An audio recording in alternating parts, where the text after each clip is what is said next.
بسم اللہ الرحمن الرحیم۔ بعض لوگ ایسے بھی ہیں جو کہتے ہیں کہ ہم اللہ پر اور آخرت کے دن پر ایمان لائے ہیں، حالانکہ در حقیقت وہ مومن نہیں ہیں۔ وہ اللہ اور ایمان لانے والوں کے ساتھ دھوکہ بازی کر رہے ہیں، مگر دراصل وہ خود اپنے آپ ہی کو دھوکے میں ڈال رہے ہیں اور انہیں اس کا شعور نہیں۔ یعنی وہ اپنے آپ کو اس غلط فہمی میں مبتلا کر رہے ہیں کہ ان کی یہ منافقانہ روش ان کے لیے مفید ہوگی، حالانکہ دراصل یہ ان کو دنیا میں بھی نقصان پہنچائے گی اور آخرت میں بھی۔ دنیا میں ایک منافق چند روز کے لیے تو لوگوں کو دھوکہ دے سکتا ہے، مگر ہمیشہ اس کا دھوکہ نہیں چل سکتا۔ آخر کار اس کی منافقت کا راز فاش ہو کر رہتا ہے اور پھر معاشرے میں اس کی کوئی ساکھ باقی نہیں رہتی۔ رہی آخرت تو وہاں ایمان کا زبانی دعویٰ کوئی قیمت نہیں رکھتا اگر عمل اس کے خلاف ہو۔ ان کے دلوں میں ایک بیماری ہے جسے اللہ نے اور زیادہ بڑھا دیا۔ بیماری سے مراد منافقت کی بیماری ہے، اور اللہ کی اس بیماری میں اضافہ کرنے کا مطلب یہ ہے کہ وہ منافقین کو ان کے نفاق کی سزا فوراً نہیں دیتا، بلکہ انہیں ڈھیل دیتا ہے، اور اس ڈھیل کا نتیجہ یہ ہوتا ہے کہ منافق لوگ اپنی چالوں کو بظاہر کامیاب ہوتے دیکھ کر اور زیادہ مکمل منافق بنتے چلے جاتے ہیں، اور جو جھوٹ وہ بولتے ہیں اس کی پاداش میں ان کے لیے دردناک سزا ہے۔ جب کبھی ان سے کہا گیا کہ زمین میں فساد برپا نہ کرو تو انہوں نے یہی کہا کہ ہم تو اصلاح کرنے والے ہیں۔ خبردار، حقیقت میں یہی لوگ مفسد ہیں مگر انہیں شعور نہیں ہے۔ اور جب ان سے کہا گیا کہ جس طرح دوسرے لوگ ایمان لائے ہیں اسی طرح تم بھی ایمان لاؤ، یعنی جس طرح تمہاری قوم کے دوسرے لوگ سچائی اور خلوص کے ساتھ مسلمان ہوئے ہیں، اسی طرح تم بھی اگر اسلام قبول کرتے ہو تو ایمانداری کے ساتھ سچے دل سے قبول کرو۔ تو انہوں نے یہی جواب دیا، کیا ہم بے وقوفوں کی طرح ایمان لائیں؟ وہ اپنے نزدیک ان لوگوں کو بے وقوف سمجھتے تھے جو سچائی کے ساتھ اسلام قبول کر کے اپنے آپ کو تکلیفوں اور مشقتوں اور خطرات میں مبتلا کر رہے تھے۔ ان کی رائے میں یہ سراسر احمقانہ فعل تھا کہ محض حق اور راستی کی خاطر تمام ملک کی دشمنی مول لے لی جائے۔ ان کے خیال میں عقل مندی یہ تھی کہ آدمی حق اور باطل کی بحث میں نہ پڑے، بلکہ ہر معاملے میں صرف اپنے مفاد کو دیکھے۔ خبردار، حقیقت میں تو یہ خود بے وقوف ہیں مگر یہ جانتے نہیں ہیں۔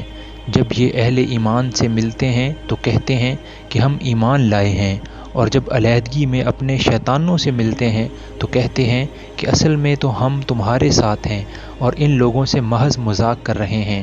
اللہ ان سے مذاق کر رہا ہے، وہ ان کی رسی دراز کیے جاتا ہے اور یہ اپنی سرکشی میں اندھوں کی طرح بھٹکتے چلے جاتے ہیں۔ شیطان عربی زبان میں سرکش، مترمد اور شوریدہ اکثر کو کہتے ہیں۔ انسان اور جن دونوں کے لیے لفظ مستعمل ہوتا ہے، اگرچہ قرآن میں یہ لفظ زیادہ تر شیاطین جن کے لیے آیا ہے، لیکن بعض مقامات پر شیطان صفت انسانوں کے لیے بھی استعمال کیا گیا ہے، اور سیاق و سباق سے بآسانی معلوم ہو جاتا ہے کہ کہاں شیطان سے انسان مراد ہیں اور کہاں جن۔ اس مقام پر شیطان کا لفظ ان بڑے بڑے سرداروں کے لیے استعمال ہوا ہے جو اس وقت اسلام کی مخالفت میں پیش تھے۔ یہ وہ لوگ ہیں جنہوں نے ہدایت کے بدلے گمراہی خرید لی ہے، مگر یہ سودا ان کے لیے نفع بخش نہیں ہے اور یہ ہرگز صحیح راستے پر نہیں ہیں۔ ان کی مثال ایسی ہے جیسے ایک شخص نے آگ روشن کی، اور جب اس نے سارے ماحول کو روشن کر دیا تو اللہ نے ان کا نور بصارت سلب کر لیا اور انہیں اس حال میں چھوڑ دیا کہ تاریکیوں میں انہیں کچھ نظر نہیں آتا۔ مطلب یہ ہے کہ جب ایک اللہ کے بندے نے روشنی پھیلائی اور حق کو باطل سے، صحیح کو غلط، راہ راست کو گمراہیوں سے چھانٹ کر بالکل نمایاں کر دیا، تو جو لوگ دیدہ بینا رکھتے تھے ان پر تو ساری حقیقتیں روشن ہو گئیں، مگر یہ منافق جو نفس پرستی میں اندھے ہو رہے تھے ان کو اس روشنی میں کچھ نظر نہ آیا۔ اللہ نے نور بصارت سلب کر لیا کہ الفاظ سے کسی کو یہ غلط فہمی نہ ہو کہ ان کے تاریکی میں بھٹنے کی ذمہ داری خود ان پر نہیں ہے۔ اللہ نور بصارت اسی کا سلب کرتا ہے جو خود حق کا طالب نہیں ہوتا، خود ہدایت کے بجائے گمراہی کو اپنے لیے پسند کرتا ہے، خود صداقت کا روشن چہرہ نہیں دیکھنا چاہتا۔ جب انہوں نے نور حق سے منہ پھیر کر ظلمت باطل ہی میں بھٹکنا چاہا تو اللہ نے انہیں اسی کی توفیق عطا فرما دی۔ یہ بہرے ہیں، گونگے ہیں، اندھے ہیں۔ حق بات سننے کے لیے بہرے، حق گوئی کے لیے گونگے، حق بینی کے لیے اندھے ہیں۔ یہ اب نہ پلٹیں گے، یا پھر ان کی مثال یوں سمجھو کہ آسمان سے زور کی بارش ہو رہی ہے اور اس کے ساتھ اندھیری گھٹا اور کڑک اور چمک بھی ہے۔ یہ بجلی کے کڑاکے سن کر اپنی جانوں کے خوف سے کانوں میں انگلیاں ٹھونسے لیتے ہیں، اور اللہ ان منکرین حق کو ہر طرف سے گھیرے میں لیے ہوئے ہے۔ یعنی کانوں میں انگلیاں ٹھونس کر وہ اپنے آپ کو کچھ دیر کے لیے اس غلط فہمی میں تو ڈال سکتے ہیں کہ ہلاکت سے بچ جائیں گے، مگر فی الواقعہ اس طرح وہ بچ نہیں سکتے، کیونکہ اللہ اپنی تمام طاقتوں کے ساتھ ان پر محیط ہے۔ چمک سے ان کی حالت یہ ہو رہی ہے کہ گویا عنقریب بجلی ان کی بصارت اچک لے جائے گی۔ جب ذرا کچھ روشنی انہیں محسوس ہوتی ہے تو اس میں کچھ دور چل لیتے ہیں، اور جب ان پر اندھیرا چھا جاتا ہے تو کھڑے ہو جاتے ہیں۔ پہلی مثال ان منافقین کی تھی جو دل میں قطعی منکر تھے اور کسی غرض و مصلحت سے مسلمان بن گئے تھے، اور یہ دوسری مثال ان کی ہے جو شک اور تذبذب اور ضعف ایمان میں مبتلا تھے۔ کچھ حق کے قائل بھی تھے، مگر ایسی حق پرستی کے قائل نہ تھے کہ اس کی خاطر تکلیفوں اور مصیبتوں کو بھی برداشت کر جائیں۔ اس مثال میں بارش سے مراد اسلام ہے، جو انسانیت کے لیے رحمت بن کر آیا۔ اندھیری گھٹا اور کڑک اور چمک سے مراد مشکلات و مصائب کا وہ ہجوم اور وہ سخت مجاہدہ ہے جو تحریک اسلامی کے مقابلے میں اہل جاہلیت کی شدید مزاحمت کے سبب سے پیش آ رہا تھا۔ مثال کے آخری حصے میں ان منافقین کی اس کیفیت کا نقشہ کھینچا گیا ہے کہ جب معاملہ ذرا سہل ہوتا ہے تو یہ چل پڑتے ہیں، اور جب مشکلات کے دل بادل چھانے لگتے ہیں یا ایسے احکام دیے جاتے ہیں جن سے ان کی خواہشات نفس اور ان کے تعصبات جاہلیت پر ضرب پڑتی ہے تو ٹھٹک کر کھڑے ہو جاتے ہیں۔ اللہ چاہتا تو ان کی سماعت اور بصارت بالکل ہی سلب کر لیتا، یقیناً وہ ہر چیز پر قادر ہے۔ یعنی جس طرح پہلی قسم کے منافقین کا نور بصارت اس نے بالکل سلب کر لیا، اسی طرح اللہ ان کو بھی حق کے لیے اندھا بہرا بنا سکتا تھا، مگر اللہ کا یہ قاعدہ نہیں ہے کہ جو کسی حد تک دیکھنا اور سننا چاہتا ہو اسے اتنا بھی نہ دیکھنے سننے دے۔ جس قدر حق دیکھنے اور حق سننے کے لیے یہ تیار تھے، اسی قدر سماعت و بصارت اللہ نے ان کے پاس رہنے دی۔ لوگو، بندگی اختیار کرو اپنے اس رب کی جو تمہارا اور تم سے پہلے جو لوگ ہو گزرے ہیں ان سب کا خالق ہے۔ اگرچہ قرآن کی دعوت تمام انسانوں کے لیے عام ہے، مگر اس دعوت سے فائدہ اٹھانا یا نہ اٹھانا لوگوں کی اپنی آمادگی پر اور اس آمادگی کے مطابق اللہ کی توفیق پر منحصر ہے۔ لہٰذا پہلے انسانوں کے درمیان فرق کر کے واضح کر دیا گیا کہ کس قسم کے لوگ اس کتاب کی رہنمائی سے فائدہ اٹھا سکتے ہیں اور کس قسم کے نہیں اٹھا سکتے۔ اس کے بعد اب تمام نوع انسانی کے سامنے وہ اصل بات پیش کی جاتی ہے جس کی طرف بلانے کے لیے قرآن آیا ہے۔ تمہارے بچنے کی توقع اسی صورت سے ہو سکتی ہے، یعنی دنیا میں غلط بینی و غلط کاری سے، اور آخرت میں خدا کے عذاب سے بچنے کی توقع۔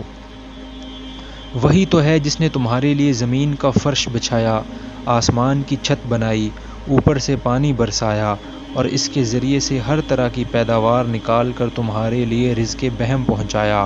بس جب تم یہ جانتے ہو تو دوسروں کو اللہ کا مد مقابل نہ ٹھہراؤ۔ یعنی جب تم خود بھی اس بات کے قائل ہو اور تمہیں معلوم ہے کہ یہ سارے کام اللہ ہی کے ہیں، تو پھر تمہاری بندگی اسی کے لیے خاص ہونی چاہیے۔ دوسرا کون اس کا حقدار ہو سکتا ہے کہ تم اس کی بندگی بجا لاؤ؟ دوسروں کو اللہ کا مد مقابل ٹھہرانے سے مراد یہ ہے کہ بندگی و عبادت کی مختلف اقسام میں سے کسی قسم کا رویہ خدا کے سوا دوسروں کے ساتھ برتا جائے۔ آگے چل کر خود قرآن ہی سے تفصیل کے ساتھ معلوم ہو جائے گا کہ عبادت کی وہ اقسام کون کون سی ہیں جنہیں صرف اللہ کے لیے مخصوص ہونا چاہیے، اور جن میں دوسروں کو شریک ٹھہرانا وہ شرک ہے جسے روکنے کے لیے قرآن آیا ہے۔ اور اگر تمہیں اس امر میں شک ہے کہ یہ کتاب جو ہم نے اپنے بندے پر اتاری ہے یہ ہماری ہے یا نہیں، تو اس کے مانند ایک ہی صورت بنا لاؤ، اپنے سارے ہم نواؤں کو بلا لو، ایک اللہ کو چھوڑ کر باقی جس کی چاہو مدد لے لو۔ اگر تم سچے ہو تو یہ کام کر کے دکھاؤ۔ اس سے پہلے مکے میں کئی بار یہ چیلنج دیا جا چکا تھا کہ اگر تم اس قرآن کو انسان کی تصنیف سمجھتے ہو تو اس کے مانند کوئی کلام تصنیف کر کے دکھاؤ۔ اب مدینے پہنچ کر پھر اس کا اعادہ کیا جا رہا ہے۔ لیکن اگر تم نے ایسا نہ کیا اور یقیناً کبھی نہیں کر سکتے تو ڈرو اس آگ سے جس کا ایندھن بنیں گے انسان اور پتھر، جو مہیا کی گئی ہے منکرین حق کے لیے۔ اس میں یہ لطیف اشارہ ہے کہ وہاں صرف تم ہی دوزخ کا ایندھن نہ بنو گے، بلکہ تمہارے وہ بت بھی وہاں تمہارے ساتھ ہی موجود ہوں گے جنہیں تم نے اپنا معبود مسجود بنا رکھا ہے۔ اس وقت تمہیں خود ہی معلوم ہو جائے گا کہ خدائی میں یہ کتنا دخل رکھتے تھے۔ اور اے پیغمبر، جو لوگ اس کتاب پر ایمان لے آئیں اور اس کے مطابق اپنے عمل درست کر لیں، انہیں خوشخبری دے دو کہ ان کے لیے ایسے باغ ہیں جن کے نیچے نہریں بہتی ہوں گی۔ ان باغوں کے پھل صورت میں دنیا کے پھلوں سے ملتے جلتے ہوں گے۔ جب کوئی پھل انہیں کھانے کو دیا جائے گا تو وہ کہیں گے ایسے ہی پھل اس سے پہلے دنیا میں ہم کو دیے جاتے تھے۔ یعنی نرالے اور اجنبی پھل نہ ہوں گے جن سے وہ مانوس نہ ہوں، شکل میں انہی پھلوں سے ملتے جلتے ہوں گے جن سے وہ دنیا میں آشنا تھے، البتہ لذت میں وہ ان سے بدرجہ ہاں زیادہ بڑے ہوئے ہوں گے۔ دیکھنے میں مثلاً آم اور انار اور سنترے ہی ہوں گے۔ اہل جنت ہر پھل کو دیکھ کر پہچان لیں گے کہ یہ آم ہے اور یہ انار ہے اور یہ سنترا، مگر مزے میں دنیا کے آموں اور اناروں اور سنتروں کو ان سے کوئی نسبت نہ ہوگی۔ ان کے لیے وہاں پاکیزہ بیویاں ہوں گی اور وہ وہاں ہمیشہ رہیں گے۔ عربی متن میں ازواج کا لفظ استعمال ہوا ہے جس کے معنی ہے جوڑے، اور یہ لفظ شوہر اور بیوی دونوں کے لیے استعمال ہوتا ہے۔ شوہر کے لیے بیوی زوج ہے اور بیوی کے لیے شوہر زوج، مگر وہاں یہ ازواج پاکیزگی کی صفت کے ساتھ ہوں گے۔ اگر دنیا میں کوئی مرد نیک ہے اور اس کی بیوی نیک نہیں ہے تو آخرت میں ان کا رشتہ کٹ جائے گا اور اس نیک مرد کو کوئی دوسری نیک بیوی دے دی جائے گی۔ اگر یہاں کوئی عورت نیک ہے اور اس کا شوہر بد، تو وہاں وہ اس برے شوہر کی صحبت سے خلاصی پا جائے گی اور کوئی نیک مرد اس کا شریک زندگی بنا دیا جائے گا۔ اور اگر یہاں کوئی شوہر اور بیوی دونوں نیک ہیں تو وہاں ان کا یہی رشتہ ابدی و سرمدی ہو جائے گا۔ ہاں، اللہ اس سے ہرگز نہیں شرماتا کہ مچھر یا اس سے بھی حقیر تر کسی چیز کی تمثیلیں دے۔ یہاں ایک اعتراض کا ذکر کیے بغیر اس کا جواب دیا گیا ہے۔ قرآن میں متعدد مقامات پر توضیع مدعا کے لیے مکڑی، مکھی، مچھر وغیرہ کی جو تمثیلیں دی گئی ہیں، ان پر مخالفین کو اعتراض تھا کہ یہ کیسا کلام الہی ہے جس میں ایسی حقیر چیزوں کی تمثیلیں ہیں۔ وہ کہتے تھے کہ اگر یہ خدا کا کلام ہوتا تو اس میں یہ فضولیات نہ ہوتیں۔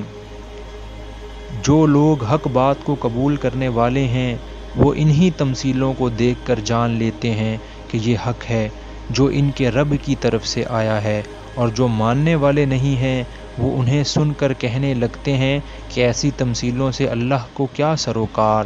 اس طرح اللہ ایک ہی بات سے بہتوں کو گمراہی میں مبتلا کر دیتا ہے اور بہتوں کو راہ راست دکھا دیتا ہے۔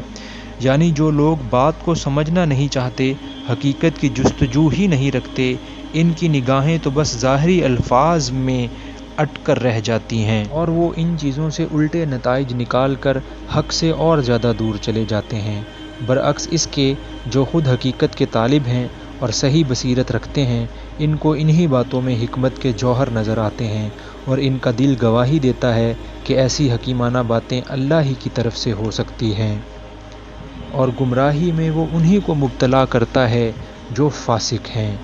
فاسق نافرمان اطاعت کی حد سے نکل جانے والے کو کہتے ہیں، اور اللہ کے عہد کو مضبوط باندھ لینے کے بعد توڑ دیتے ہیں۔ بادشاہ اپنے ملازموں اور رعایا کے نام جو فرمان یا ہدایات جاری کرتا ہے، ان کو عربی محاورے میں عہد سے تعبیر کیا جاتا ہے، کیونکہ ان کی تعمیل رعایا پر واجب ہوتی ہے۔ یہاں عہد کا لفظ اسی معنی میں استعمال ہوا ہے۔ اللہ کے عہد سے مراد اس کا وہ مستقل فرمان ہے جس کی روح سے تمام نوع انسانی صرف اسی کی بندگی، اطاعت اور پرستش کرنے پر مامور ہے۔ مضبوط یا باندھ لینے کے بعد سے اشارہ اس طرف ہے کہ آدم کی تخلیق کے وقت تمام نوع انسانی سے اس فرمان کی پابندی کا اقرار لے لیا گیا تھا۔ سورہ اعراف آیت 172 میں اس عہد و اقرار پر نسبتاً زیادہ تفصیل کے ساتھ روشنی ڈالی گئی ہے۔ اللہ نے جسے جوڑنے کا حکم دیا ہے اسے کاٹتے ہیں، یعنی جن روابط کے قیام اور استحکام پر انسان کی اجتماعی و انفرادی فلاح کا انحصار ہے اور جنہیں درست رکھنے کا اللہ نے حکم دیا ہے، ان پر یہ لوگ تیشہ چلاتے ہیں۔ اس مختصر سے جملے میں اس قدر وسعت ہے کہ انسانی تمدن و اخلاق کی پوری دنیا پر جو دو آدمیوں کے تعلق سے لے کر عالمگیر بین الاقوامی تعلقات تک پھیلی ہوئی ہے، صرف یہی ایک جملہ حاوی ہو جاتا ہے۔ اور روابط کو کاٹنے سے مراد محض تعلقات انسانی کا انقطاع ہی نہیں ہے، بلکہ تعلقات کی صحیح اور جائز صورتوں کے سوا جو صورتیں بھی اختیار کی جائیں گی وہ سب اسی ذیل میں آ جائیں گی، کیونکہ ناجائز اور غلط روابط کا انجام وہی ہے جو قطعی روابط کا ہے، یعنی بین الانسانی معاملات کی خرابی اور نظام اخلاق و تمدن کی بربادی اور زمین میں فساد برپا کرتے ہیں۔ ان تین جملوں میں فسق اور فاسق کی مکمل تعریف بیان کر دی گئی ہے۔ خدا اور بندے کے تعلق اور انسان کے تعلق کو کاٹنے یا بگاڑنے کا لازمی نتیجہ فساد ہے، اور جو اس فساد کو برپا کرتا ہے وہی فاسق ہے۔ حقیقت میں یہی لوگ نقصان اٹھانے والے ہیں۔ تم اللہ کے ساتھ کفر کا رویہ کیسے اختیار کرتے ہو، حالانکہ تم بے جان تھے، اس نے تم کو زندگی عطا کی، پھر وہی تمہاری جان سلب کرے گا، پھر وہی تمہیں دوبارہ زندگی عطا کرے گا، پھر اسی کی طرف تمہیں پلٹ کر جانا ہے۔ وہی تو ہے جس نے تمہارے لیے زمین کی ساری چیزیں پیدا کیں، پھر اوپر کی طرف توجہ فرمائی اور 7 آسمان استوار کیے۔ 7 آسمانوں کی حقیقت کیا ہے، اس کا تعین مشکل ہے۔ انسان ہر زمانے میں آسمان یا بالفاظ دیگر ماورائے زمین کے متعلق اپنے مشاہدات یا قیاسات کے مطابق مختلف تصورات قائم کرتا رہا ہے، جو برابر بدلتے رہے ہیں، لہٰذا ان میں سے کسی تصور کو بنیاد قرار دے کر قرآن کے ان الفاظ کا مفہوم متعین کرنا صحیح نہ ہوگا۔ بس مجملاً اتنا سمجھ لینا چاہیے کہ یا تو اس سے مراد یہ ہے کہ زمین سے ماورا جس قدر کائنات ہے، اسے اللہ نے 7 محکم طبقوں میں تقسیم کر رکھا ہے، یا یہ کہ زمین اس کائنات کے جس حلقے میں واقع ہے وہ 7 طبقوں پر مشتمل ہے، اور وہ ہر چیز کا علم رکھنے والا ہے۔ اس فقرے میں 2 اہم حقیقتوں پر متنبہ فرمایا گیا ہے۔ ایک یہ کہ تم اس خدا کے مقابلے میں کفر و بغاوت کا رویہ اختیار کرنے کی جرأت کیسے کرتے ہو، جو تمہاری تمام حرکات سے باخبر ہے، جس سے تمہاری کوئی حرکت چھپی نہیں رہ سکتی۔ دوسرے یہ کہ جو خدا تمام حقائق کا علم رکھتا ہے، جو در حقیقت علم کا سرچشمہ ہے، اس سے منہ موڑ کر بجز اس کے کہ تم جہالت کی تاریکیوں میں بھٹکو، اور کیا نتیجہ نکل سکتا ہے جب اس کے سوا علم کا اور کوئی منبع ہی نہیں ہے، جب اس کے سوا اور کہیں سے وہ روشنی نہیں مل سکتی جس میں تم اپنی زندگی کا راستہ صاف دیکھ سکو، تو آخر اس سے روگردانی کرنے میں کیا فائدہ تم نے دیکھا ہے؟